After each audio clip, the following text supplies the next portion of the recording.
Upodexok, Chapter 8. शाण्या मनशा सारको कोण आसा? ताचे बगोर कोण मनशाक ताची समजणी आसा? प्रत्येक वस्तूंची खरी समजणी फक्त zannvikakuch asta. Zannvai ताच्या mukhamollar uzvadd हाडटा आनी ताची खरकोसाय निवळायता. देवाच्या बसावणे खातीर राजाच्या उपेदेसाक पालो दी. तांचे सोशिलो पयस वचूं नाका. गोरजे-बहार ताका बरें दिसनासलेल्यो वस्तू करूंक फुडें सरो-नका. राजा आपणाक जाय तशेंच कोत्तलो. राजाचें उतर सर पदवेदार देखून ताका कोणाच्यानूच विचारूंक जायना. आनी अशें कित्याक कोत्ताय काय म्हूण ताका प्रस्न करपाक कोणाकूच तांक ना. ताचे उपदेश पाळटा ताका कांयच वायट जावचें ना.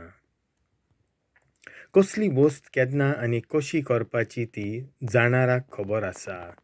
दर एके वस्तूक फावो तो वेळ आसा. पूण आमकां कितें खबर आसा केन्ना कितें घडटलें तें आमकां खबर ना. आनी तें आमकां सांगतलोय कोणूच ना. वाऱ्याचेर कोणाच्यानूच ताबो दवरूंक जायना. मन्नाच्या दिसाचेर आनी कालाचेर कोणाचोच ताबो ना. न्हय म्हणून तो खीण लांबोवपाक जायना. ह्या झुजांत सुटका ना. नश्टेपणाच्यान नश्टेपण आदारपाचें वाटावंक जायना. ह्या संवसारांत घडटल्या वस्तूंचेर बरे भाशेन नियाळ केल्या उपरांत म्हाका एक कळोन आयलां. संवसारांत थोड्याच लोकांक पदवी आसता आनी उरलेले तांच्या शेका थाला कश्टवतात.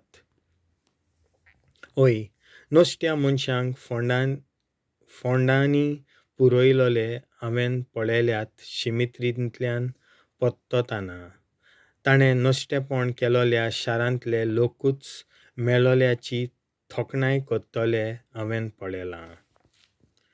केदें पिशेपण! फावो तितले ताकतिकेन अपराध्यांक शिक्षा मेळना देखून मनशाचीं काळजां वायट आदारपाच्या खोशेन उपोट बोत्तात.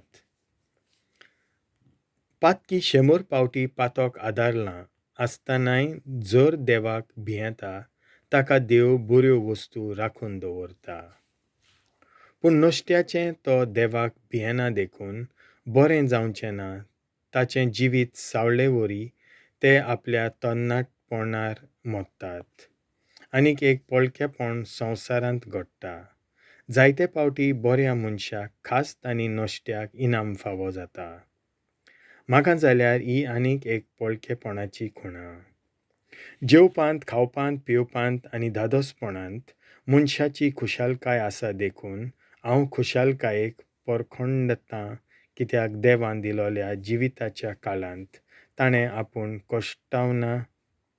कश्टवतना हें तरी करूंक जाय. जेन्ना म्हजें मन लावन हांव ह्या संवसारांत घडटा ताची zannvai सोदीत रावलों तेन्ना म्हाका सोत कळोन आयलें. तूं दीस आनी रात तुजे दोळे धांपिना आसतना जागो राव. तरी देव कितें कोत्ता तें तुका मातूय समजुचें ना. तूं कितलोय प्रयत्न कर पूण तुका केन्नाच कळचें ना. शाणो लोक आपूण सगळें जाणां म्हणटात पूण ते कांयच नकलो आसतात. देवाचें उतर हें.